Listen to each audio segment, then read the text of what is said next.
There is a feng shui rule that my mother always repeated when I was a child. Never place a mirror opposite the bed. She said that when you sleep, the soul leaves the body, and if it sees its own reflection, it will be terrified and unable to return. I always thought it was just old people's superstition, until last week.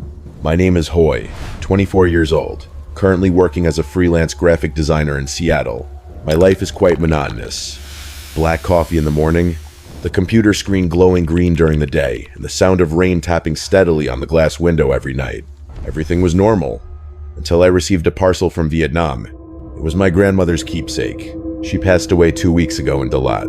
In her will, she left me, her only eldest grandson, an item I had never seen her wear, a silk wedding ao dai, tailored in the 1,950 seconds. When I slit the tape and opened the cardboard box lid, the smell of camphor wafted up strongly, but beneath that pungent smell was something colder. The ao dai lay there, folded neatly. It was not the bright red usually seen at modern weddings. It was crimson, darkened like the color of blood that had begun to coagulate.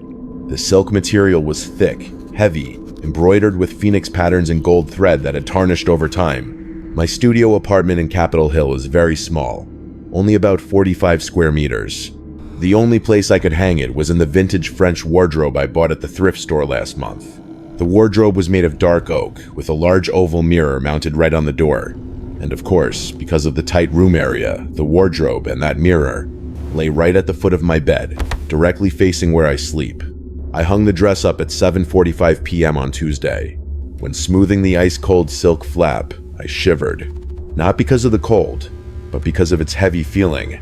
The dress draped perfectly, but the chest and shoulder parts puffed up slightly, keeping its shape as if there were still an invisible body wearing it inside. That night, it rained heavily. The yellow streetlight cast through the window, shining onto the mirror on the wardrobe door. I lay in bed, tossing and turning, unable to sleep. Every time I opened my eyes, I saw the reflection of the wardrobe in the dark. Inside that dim glass, the dark red color of the ao dai seemed to absorb all the surrounding light. It stood there, silent, facing me. At 2 a.m., I intended to sit up and get a blanket to cover the mirror because an unreasonable feeling of insecurity kept rising in my throat. But then fatigue took over. That was my first mistake. I accepted letting it watch me while I slept. I came home from work at 6:30 p.m. on Wednesday, body exhausted after 10 hours sitting in front of a computer screen. The moment I unlocked and stepped into the apartment, my sense of smell was assaulted by a strange odor. At first, I thought I forgot to take out the trash. It was a sickly, sweet, harsh, and pungent smell, like the smell of jasmine left forgotten in a vase of water for too long, until the stem started to rot. But lurking beneath that sweet, rotten taste was a sharp, cold, fishy smell. The smell of metal, like when you clutch a handful of old coins in a sweaty palm. Must be the water pipes again, I muttered, throwing my bag onto the sofa. This apartment building was built in 1978. The copper plumbing system is old and rotten, and frequently smells whenever it rains heavily in Seattle. I went into the kitchen, checked the sink. Dry. I checked the trash can. Empty. I walked into the bathroom, flushed the toilet. Nothing unusual. But when I walked into the bedroom area, the smell became significantly thicker. The air here thickened, feeling like wading through water rather than walking. My throat started tasting bitter, a sour bile taste rising up the esophagus. I stopped in front of the oak wardrobe. The metallic, fishy smell wafted from the gaps of the wardrobe doors. I held my breath, reached out and grabbed the ice-cold brass handle. Creak. The door groaned open. The air inside the wardrobe was at least 5 degrees colder than the room temperature. The crimson ao dai was still hanging there, motionless. But the camphor smell from yesterday had completely disappeared. Instead, that fishy stench hit my face so hard that my eyes burned. I brought my face close to the silk layer, sniffed lightly. Mistake is impossible. That fishy smell emanated from the fabric grain itself. It wasn't like old fabric or mold smell. It was like the smell of a slaughterhouse that had been scrubbed clean, but still retained the soul of death. I stepped back, slammed the wardrobe door. My heart pounded in my chest. I tried to reassure myself. It's just the smell of old fabric dye. Fabrics in the old days used strong chemicals. I threw the window open to let the cold wind in, trying to chase away that nauseating smell. I turned the TV up loud to drown out the silence. But throughout that evening, no matter where I sat in the apartment, I still felt a taste of rusty iron lingering on the tip of my tongue. Thursday, I intentionally worked late at a coffee shop to avoid going home early. Not until 9:45 p.m. did I step into the room. I told myself that I was being paranoid due to lack of sleep and work pressure, but the moment the ceiling light turned on, my stomach tightened. The wardrobe still stood there, silent at the foot of the bed. But there was something wrong about the owl dye inside the glass. Yesterday when I hung it up, the silk draped flat, pressed against each other like any other unworn shirt. It was soulless and deflated. But tonight, the dress looked inflated. I stood rooted to the spot right at the entrance, not daring to step forward, hands still clutching the bunch of keys until the knuckles turned white.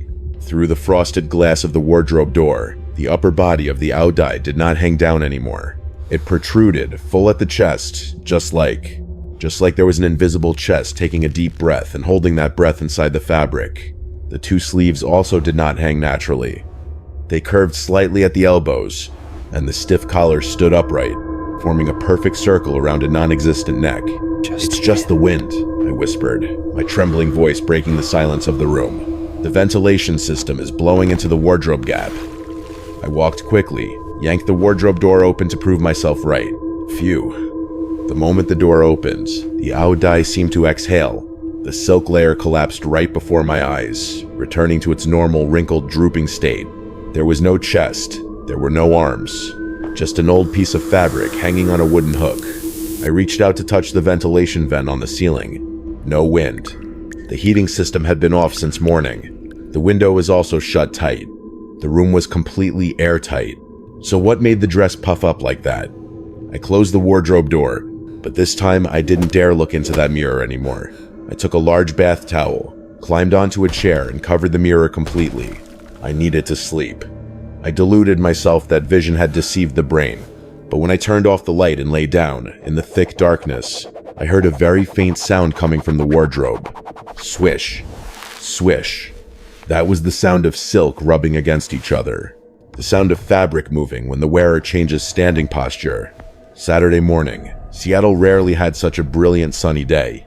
Natural light flooded the room at 10:15 a.m., dispelling the gloom of the previous night. I felt ridiculous because of my own fear.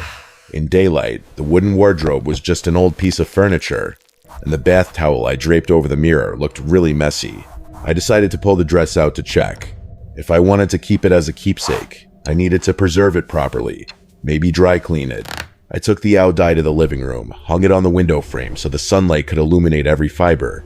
The gold-embroidered phoenixes sparkled beautifully, but then my eyes stopped at the bottom hem of the dress. There were stains that I hadn't noticed in the yellow light of the bedroom. It was a patch of dark brown mottling, running along the hemline for about 15 centimeters. It didn't look like mold or ordinary dirt. The fabric surface in that area was stiff and rough.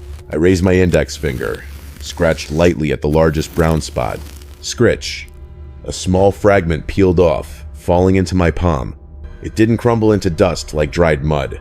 It was a thin, brittle flake and slightly curved.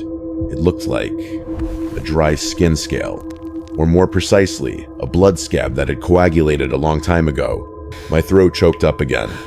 Must be tree sap or candle wax, I muttered to myself, trying to push that terrible thought out of my head.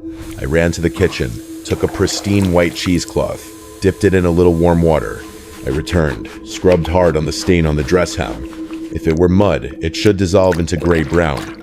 If it were wax, it wouldn't absorb water. But when I lifted the white cloth, on the cheesecloth background left a rusty orange patchy smear.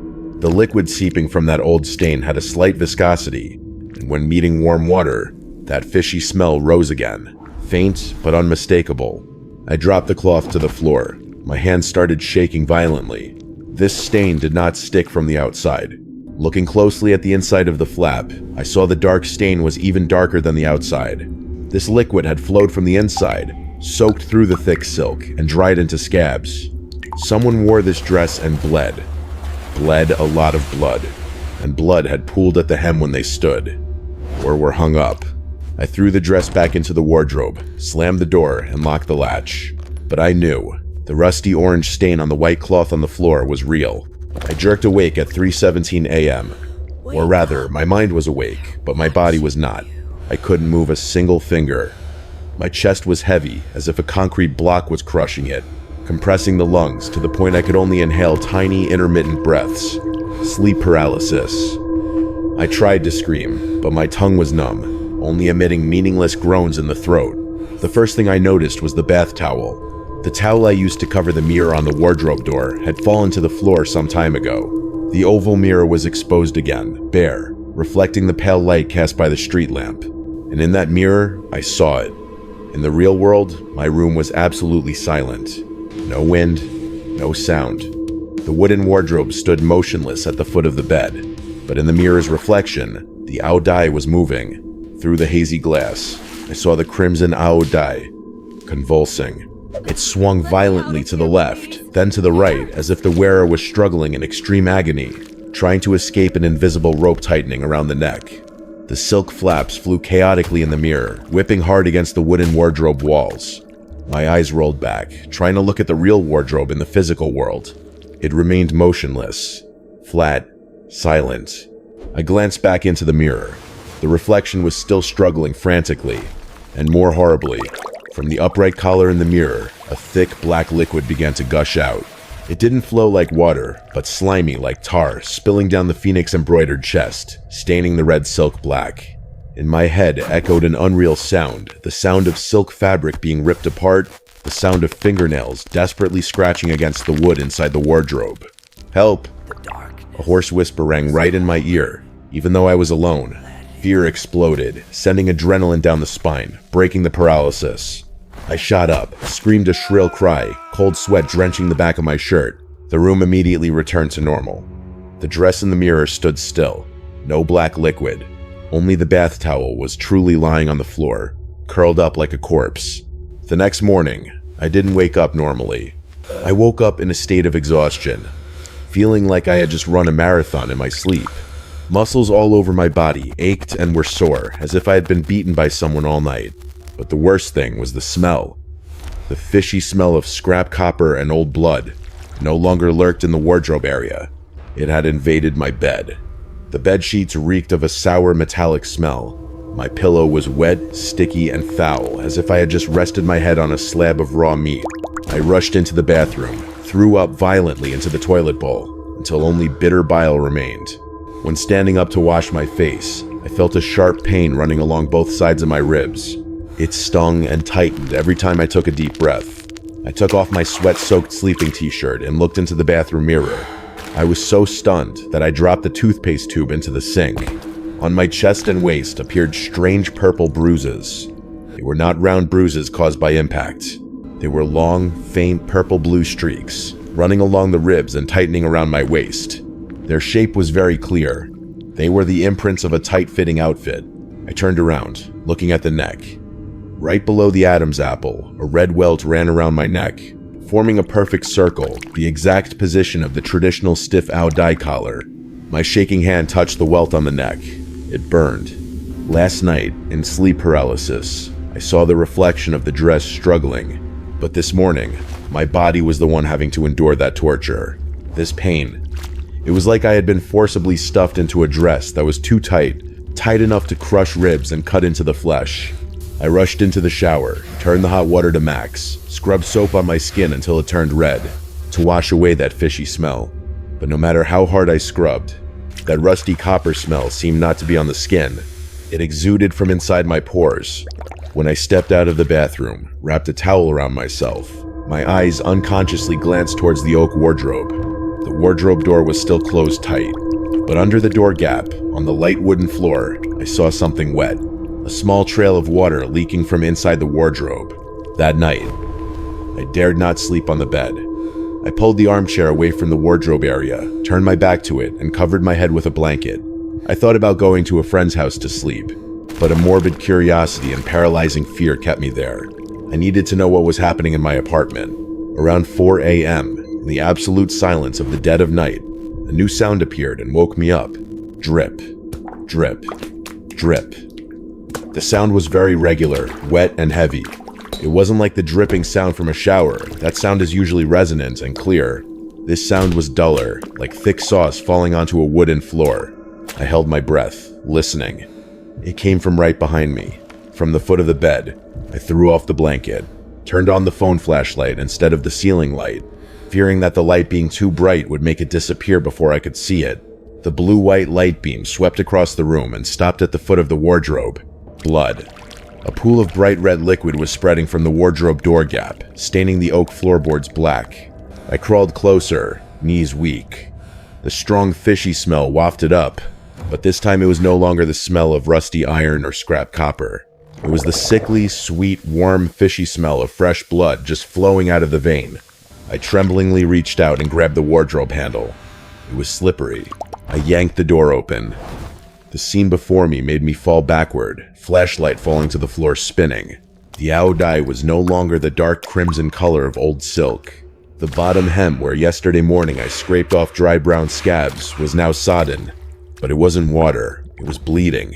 A stream of bright red blood, bubbling with tiny air bubbles, gushing out from the gold thread phoenix embroidery lines. As if the needle stitches from years ago, piercing the fabric, had now turned into open wounds. Blood ran down the silk grain, dripping splashingly onto the wardrobe floor, creating a large pool. I stared at the dress. The blood flowed out to an absurd degree. A dress cannot contain that much liquid. It looked as if there was an invisible body hanging upside down inside, being throat slit and blood flowing down, soaking the dress. The flashlight beam hit the dress, reflecting a brilliant, sticky red-black. There was no mistake here. This was not a vague, supernatural phenomenon. This is biology. This is real blood. And more horribly, that blood was steaming. A thin layer of vapor rising from the blood pool on the floor, proving it was very hot. My reason screamed, telling me to run away immediately. Run out of the apartment, run down the stairs, call the police, or call anyone. But my body betrayed me. It was frozen in a state of terrified hypnosis, drawn into the bloody scene before my eyes. I picked up the flashlight with a hand slippery with sweat. The light gleamed on the bright red liquid pool. I needed to confirm. I needed to know this wasn't a sick joke, or that I was going crazy from lack of sleep. I swallowed dryly, the bitter bile taste still lingering in my throat. I leaned forward, extending a trembling index finger to touch the sodden hem. The moment my fingertip made contact with the wet silk, a cold electric current ran down my spine, making all the hairs on the nape of my neck stand up. Not because it was cold, but because it was warm. That fragile silk aodai, it was radiating heat. In the cold 18-degree sea room of Seattle at dawn, any liquid falling to the floor should have gone stone cold after just a few seconds. But the blood soaking this dress was piping hot. It was blazing hot, terrifyingly familiar. It was human body temperature, 37 degrees C. The sticky feeling of blood sticking to my hand, thick and pungent. I frantically squeezed the puffed up fabric at the hem, and that was when I felt it. Beneath the slippery blood-soaked silk, it was not air, nor lining fabric. It was soft, elastic, and fleshy like skin. And most horribly, right under my finger, where the phoenix was embroidered in gold thread. Thump, thump, a beat. Weak, but clear. A pulse vibrating beneath the fabric layer, pumping that hot blood out through the needle stitches. This dress is not just haunted, it is alive. It has blood vessels, body temperature, and it is bleeding like a wounded living creature. No, impossible, I screamed, pulling my hand back as if burned. I wiped the bloodied hand hard on my pajama pants, wiping frantically until the skin was raw red, but the thump. Pulse sensation still lingered on the fingertips like a tactile ghost. I backed away, slipped on the shiny wooden floor, kicking over the stool. I crawled backwards towards the entrance, eyes never leaving the wardrobe. The dress still hung there, brilliant and blood-soaked, silently observing me. The heat emanating from it fogged up the mirror on the wardrobe door. Horror gave way to survival instinct. I couldn't stay in the same room with that thing for another second. I rushed into the kitchen, rummaging for a roll of large black trash bags, industrial type, and a pair of metal meat tongs. I dared not let my skin touch that dress one more time. When I returned to the bedroom, the smell of bloody fishiness was so strong I had to cover my nose with my t-shirt. I used the metal tongs to clamp tightly onto the shoulder of the dress, the only place that seemed dry, and yanked it down from the hanger. It was absurdly heavy. A silk AO should have weighed only a few ounces, but when I dragged it out of the wardrobe, my hand felt weighed down like dragging a 50 kilograms dead body. The thud when it hit the floor sounded dull, the sound of meat hitting wood, not fabric. I tried to stuff that slimy, warm mess into the trash bag, while struggling with the stiff and slippery folds. My hand, through the nylon bag layer, touched a hard object hidden deep inside the lining of the left chest. It bulged up, rectangular, hard like cardboard. A damn curiosity made me stop. I used the tongs to carefully flip the inner lining out. There was a secret pocket skillfully sewn into the side, an old design for women of the past to keep money or handkerchiefs. Inside was a small package, carefully wrapped in oil paper, old waterproof paper type. I tremblingly peeled off the yellow-stained oil paper layer. Inside was a handwritten note, purple fountain pen ink blurred by moisture, but the slanted handwriting was still legible. That was my grandmother's handwriting. The 14th of November, 1954. Aunt Hi lost too much blood. The pregnancy is gone, but the bleeding won't stop. The master did not allow taking her to the hospital, fearing scandal. This dress is crimson red. Put it on her. The red color will hide the blood. No one will see the blood. Just let her go in silence. I dropped the paper to the floor, right next to the spreading pool of blood. My whole body went cold, in complete contrast to the sweltering heat radiating from the dress. The horrifying secret was exposed. This dress was never a wedding dress. My grandmother never wore it to step onto the wedding carriage. It was a shroud. It was chosen in dark red, not for aesthetics, but for a cruel, practical camouflage purpose. To hide the bloodstains from a secret miscarriage, or abortion that killed the wearer. An aunt named Hi, whom I had never heard mentioned in the family tree. The dress drank its fill of her blood in 1954, and now, over 70 years later, it is regurgitating that blood into my bedroom. Or worse, it is getting hungry again. I looked down at the dress. The bright red blood streaks seemed to be boiling ferociously. I had no more time to be shocked or feel pity for that ill-fated woman named Hi anymore. Survival instinct screamed, "Get it out of the house immediately." I slipped the black 100-liter trash bag over the dress. The feeling at that moment was indescribably disgusting. I wasn't just stuffing a set of clothes into a bag, but felt like I was trying to stuff a not yet stiff corpse, limp and slippery, into a sack. Its weight crushed down on my wrists, dragging them down to the floor. Every time I lifted a sleeve, it slid down wetly, leaving crimson streaks on the ceramic tiles. After a struggle, panting heavily, I finally tied the bag mouth tight. I grabbed the top of the sack, dragging it towards the main door. Swish. Swish. The sound of nylon friction on the wooden floor was ear-piercing, mixed with the glug-glug sound of liquid sloshing inside. A dark red blood streak oozed from the bag bottom, marking a long line running along the apartment hallway, pointing straight to the exit. I rushed to the door, hands covered in sweat and blood, turning the doorknob hard. Stuck solid. I frowned, turned the deadbolt latch. It was jammed tight. I used both hands, putting all my life strength to twist it. It still didn't budge a millimeter, as if the internal mechanical parts had been melted and welded together into a solid block. No. Impossible. I moaned, pounding on the wooden door. Open! Open up! I ran to find the toolbox, grabbed a screwdriver. I intended to dismantle the lock, but as soon as I turned around, I dropped the screwdriver on my foot.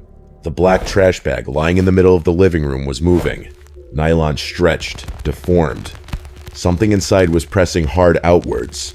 I clearly saw the shape of a sharp elbow poking into the black nylon, stretching it until the plastic turned white. Then came another shape, like a knee. It was trying to tear the bag to get out. I panicked, rushed over to pin the bag down. But as soon as my hand touched the nylon surface, a sharp, cold sound rang out. Thwack! I screamed in pain, jerking my hand back. Blood sprayed from my finger, piercing through the thick nylon layer. A sharp metal dress hook, the tiny brass hook type used for AO dye collars, pierced outwards and embedded deep into the flesh of my thumb. It didn't just stab randomly. It hooked tight into my flesh and yanked hard, like a small beast tearing and biting. I looked down at the wound. The tear was deep, and strangely, my blood flowing out did not fall to the floor. It was sucked back into the trash bag surface, soaking inside. It was eating. I was sitting at a Starbucks on Pike Street, 3 blocks away from my apartment. The wall clock read 11:20 a.m. Sunday. Around me was the noisy sound of coffee grinders, soft jazz music, and the laughter and chatter of strangers, but I was still trembling. My two hands, now clutching the hot coffee cup tightly, kept shaking violently, causing the coffee to slosh and spill onto the table. I managed to escape thanks to a crazy coincidence. The very moment that metal hook tore my finger and drank the first drops of blood, the invisible pressure weighing on the door suddenly vanished. The click of the door latch rang out crisp and light as if it had never been jammed. Perhaps it was full, or perhaps it tasted what it wanted and decided to spare me, temporarily.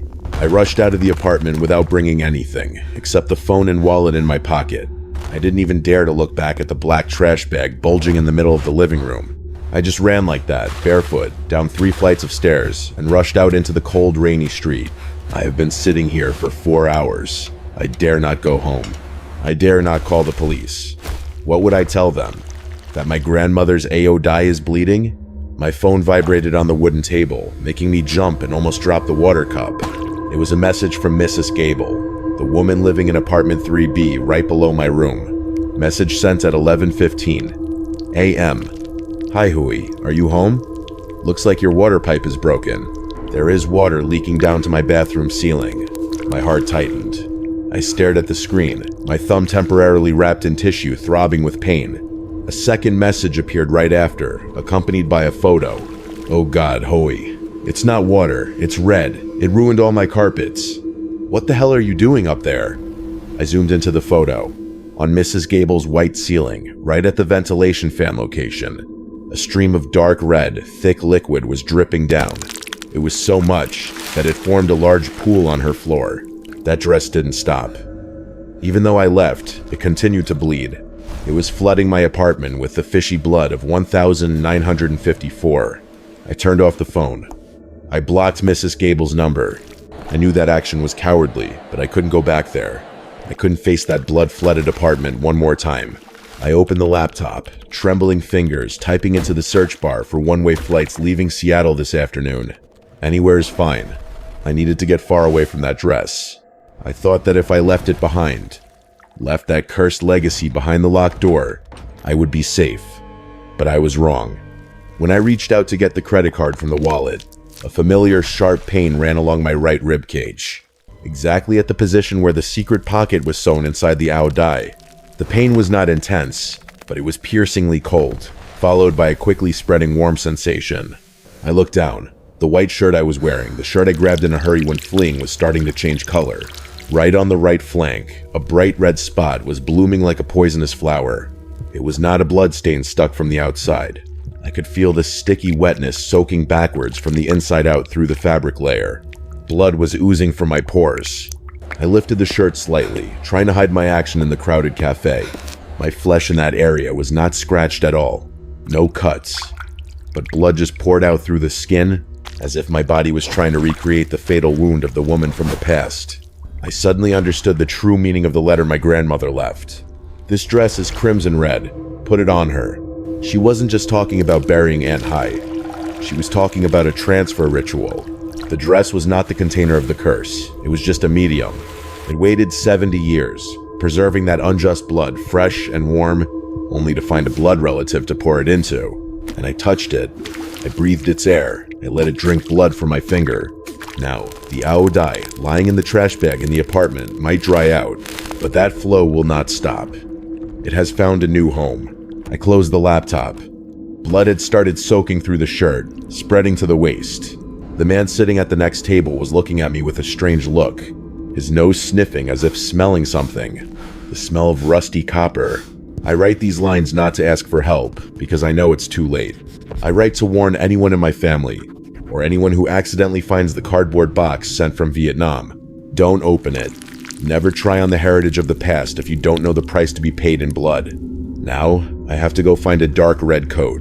I need red to hide the blood stains, just like my grandmother did years ago.